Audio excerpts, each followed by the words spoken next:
You search for how to buy shares of Flowtech Fluidpower Plc. Flowtech Fluidpower Plc supplies hydraulic and fluid power components and is listed on the LSE PLC under the ticker FLO.L. This is an educational overview and not financial advice. To buy the shares, you need a broker, and I'll use eToro as an example to show the steps.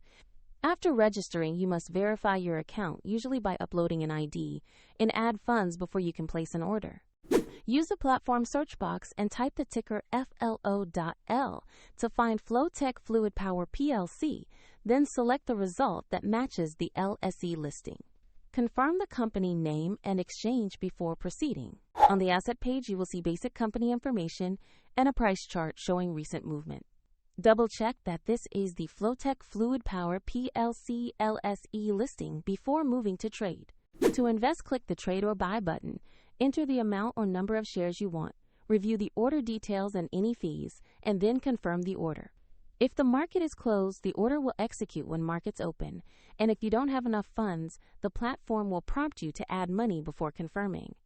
Once the trade executes, your position will appear in your portfolio. For convenience, the eToro link is in the description if you want to follow the same example.